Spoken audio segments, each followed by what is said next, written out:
Tudo bem, pessoas? Hoje vamos falar sobre Harry Potter e o Cálice de Fogo, dirigido pelo Mike Newell, filme que está de volta aos cinemas nesse mês de novembro, em comemoração de 20 anos do seu lançamento. Esse que é o quarto filme da saga, baseado nos livros da J.K. Rowling, e ele representou na época um ponto de virada nessa série de filmes, saindo de uma pegada mais infantil dos filmes anteriores e entrando em um território mais maduro.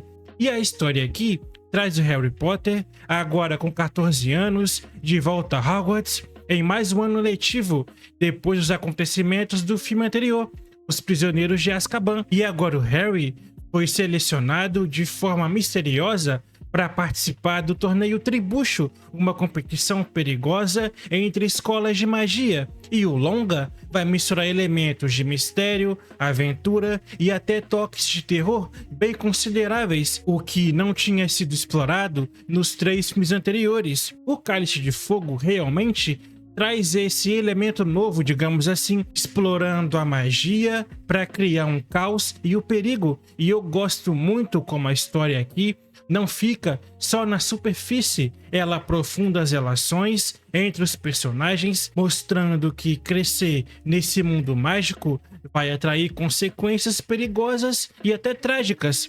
O Mike Newell, que veio de filmes de comédia, trouxe uma energia nova para a franquia, diferente dos diretores anteriores, como o Chris Columbus e o Alfonso Cuarón. O diretor aqui optou por um ritmo e um tom mais maduro, como eu comentei, seguindo até a idade dos personagens no filme, e ele mesmo assim não fugiu da essência dos livros, que é bem denso na verdade, mas ele corta algumas subtramas para caber no tempo de tela. O filme tem cerca de 2h30, o que é bastante generoso até, mas ainda assim sentimos que algumas partes poderiam respirar um pouco mais. E uma opinião muito particular é que eu adoro as sequências de torneio, que são um verdadeiro espetáculo visual, que prendem o fôlego realmente, mas ele peca um pouco na transição entre atos, e vocês podem perceber que há 20 anos atrás, em uma outra época do cinema, o CGI já era usado de uma forma excelente,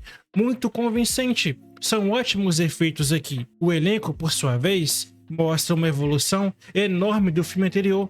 O Daniel Radcliffe, como Harry, por exemplo, não é mais aquele garotinho inocente. Ele traz uma raiva nesse filme, contida, é verdade, só que muito convincente, especialmente nas cenas de confronto. E a Emma Watson, interpretando Hermione, brilha mais uma vez com a sua inteligência e carisma. Ela é uma espécie de âncora racional aqui do trio principal, que se completa com Rupert Grint vivendo Ron, e adiciona um humor que faltava pro grupo, com um sujeito desajeitado para fazer os feitiços. E eu não posso deixar de falar dos personagens novos, como o Brendan Gleeson como Modi, que tá simplesmente magnético, com uma atuação muito excêntrica, e é óbvio, o Ralph Fiennes estreando como Voldemort, que é aterrorizante. É aqui que entra o terror que eu comentei. A sua voz muito rouca e os seus movimentos serpentianos dão aquele ar de vilão clássico, mas com uma profundidade que assusta realmente. Muito graças também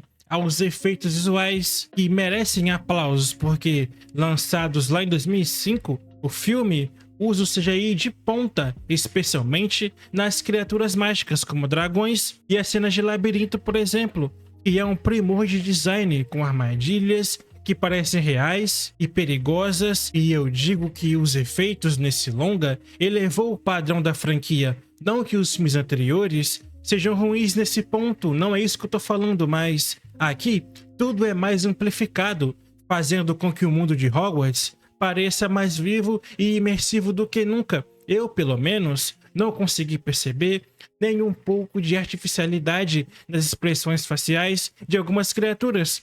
Elas são realmente muito bem feitas, principalmente quando tem muita coisa acontecendo em tela e você consegue separar cada coisa em seu lugar. Não fica confuso, o que é um grande acerto. E esse roteiro adaptado é fiel ao livro, mas faz algumas escolhas mais ousadas para condensar a narrativa. O livro tem mais de 600 páginas, cheias de detalhes sobre esse mundo mágico, e o longa corta essas gorduras desnecessárias, focando no essencial. Isso resulta em um ritmo mais dinâmico, mas que às vezes deixa alguns buracos, com o desenvolvimento de certos personagens secundários que acabam sendo só coadjuvante genérico, mas isso é até aceitável. Eu prefiro ver um filme que flui bem e com uma trama coesa do que um longo arrastado. Os diálogos são decentes, trazendo aquele humor britânico bem tradicional, e as reviravoltas são bem construídas, mantendo o mistério até o fim. E o Cálice de Fogo aprofunda questões reais que a J.K. Rowling adorava explorar nos livros. Há uma crítica bem explícita ao sensacionalismo da mídia, representada pela repórter Rita Skeeter, que distorce fatos para vender histórias. Além disso, o filme tenta abordar o preconceito e discriminação no mundo mágico, mostrando como o medo do outro pode levar a divisões perigosas, e é nesse ponto específico que a saga começa a se tornar mais adulta, preparando o terreno para os filmes seguintes. E eu gosto como o diretor usa isso para adicionar camadas, sem tornar o filme chato e com uma trama pesada. Ele não foge da sua proposta inicial, e é o entretenimento, o fantástico desse mundo. E a trilha sonora clássica é um outro acerto, e olha que tinha uma certa desconfiança aqui com a saída do John Williams, que é um dos grandes nomes da indústria, mas esse filme não perdeu a sua marca, trazendo uma orquestra ainda mais intensa, eu digo, com temas épicos. O uso de coros e percussão, por exemplo, nas partes de torneio, cria uma atmosfera de urgência, enquanto as melodias mais suaves, nos momentos íntimos, destacam as emoções dos personagens. É uma trilha que complementa perfeitamente esse tom mais adulto de Cálice de Fogo, e eu diria até que ela é subestimada pelos fãs. Eu te desafio a ouvir ela isolada. Escute como ela traz uma originalidade, eu posso dizer assim, ela traz alma mesmo pro projeto, e cinematograficamente é um trabalho sólido novamente, usando tons mais escuros aqui para refletir a maturidade da história. Tem uma cena lá pro final do filme que é no cemitério, que foi filmada com um jogo de cores cinza e azulado, que aumentou muito não só o suspense, mas o terror da cena, enquanto o Baile de Inverno já trouxe cores mais vibrantes, contrastando com o resto do longa.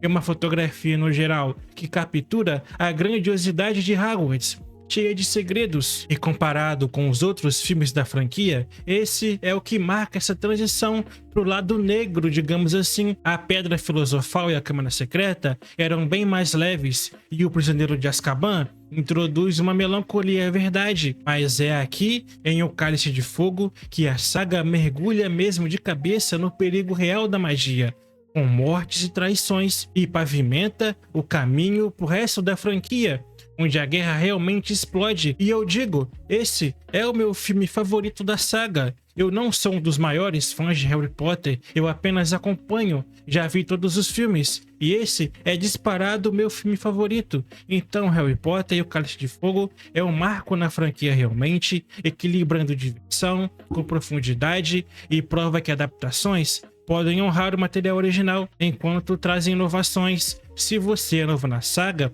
logicamente, eu te recomendo a começar pelos primeiros filmes, mas é aqui onde as coisas vão ficar realmente sérias, dando um gás novo para você seguir acompanhando os filmes seguintes. E para Harry Potter e o Cálice de Fogo, nota 8.